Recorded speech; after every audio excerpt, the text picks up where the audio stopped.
Our fifth story tonight, out front, the Benghazi debrief. Former CIA Director David Petraeus told Congress today that immediately after the September 11th attack in Libya, he knew al-Qaeda-linked militants were behind it.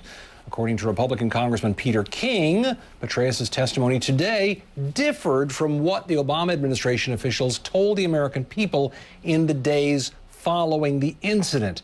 Petraeus said he helped to write unclassified talking points after the attack, but had no direct involvement in writing the talking points used by Susan Rice, the ambassador to the UN, who said publicly that the attack was spontaneous and was sparked by an anti-Muslim film. I know this is complicated, but stick with us here. The question remains, why didn't Rice's talking points include the fact that this was a terrorist act and a planned one and all of that? Listen. He said it went through a long process involving many agencies, including the Department of Justice, including the State Department, and no one knows yet exactly who came up with the final version of the talking points, other than to say the original talking points prepared by the CIA were different from the ones that were finally put out.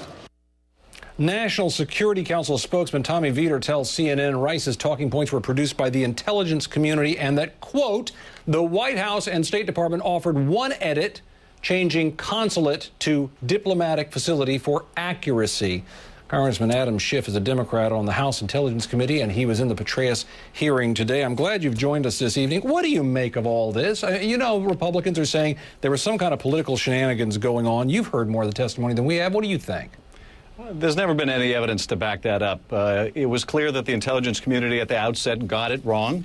Their assessment at the time, and this included General Petraeus, when he initially met with us, they thought that there was a protest out in front of the consulate. They thought that the violence took place either during the protest or after the protest. Yes, there were militants involved. Yes, there were terrorists involved, but they thought it began spontaneously. We now know there was no protest.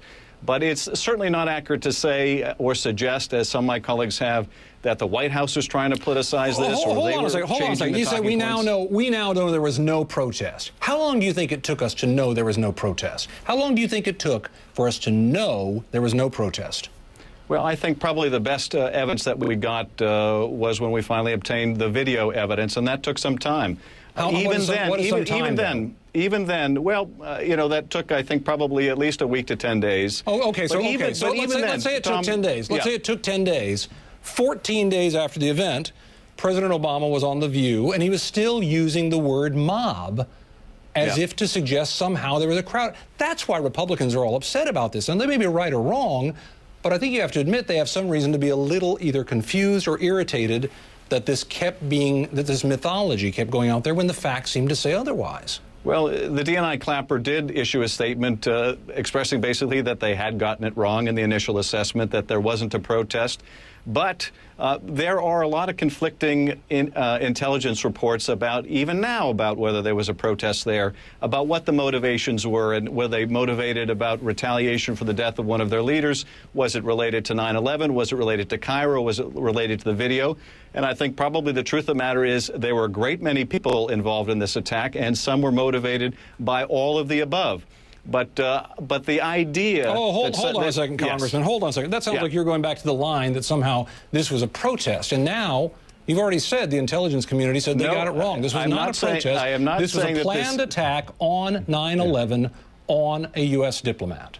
Well, correct? First of all, there is no definitive conclusion yet that this was a pre-planned attack.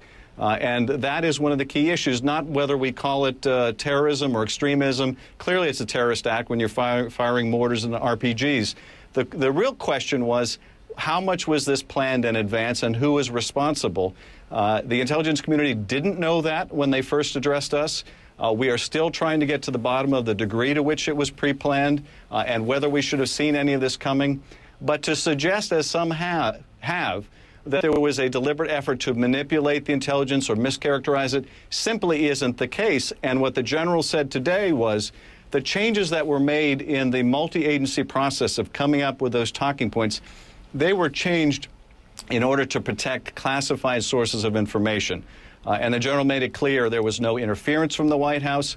He also made it clear, and I asked him about this, since the statements that our ambassador made on those Sunday talk shows followed immediately after, really the morning after the afternoon, which we got the talking points, that reflected the best assessment of the intelligence community at the time that could be shared without revealing potentially classified sources of information. That was what the general said today. And for those who suggest that her talking points were watered down or changed for some malicious purpose or that she knew better, that is simply not the case. And it's inconsistent with what the general told us. It's inconsistent with what the acting director, Morell, told us. But I think some people are clinging to this theory developed during the presidential campaign and refuse to let it go, notwithstanding all the facts to the contrary. Well, and although I think you have to admit, if officials had said from the beginning, we don't know, instead of speculating, we wouldn't be here, would we? Well, they were being bombarded, frankly, by all of us on the committee who wanted to know, who wanted answers, who was responsible, how did this start, how did it get out of control. And they warned us that the initial assessments were just that, and were going to change as we gathered more intelligence. Maybe, frankly, many of us on the committee should have listened more carefully when they said they didn't know the answer to some of these questions, but this was their best initial assessment. All right. I really appreciate you being here very much, though, tonight to talk about it. I'm sure we'll talk about it some more. Up next.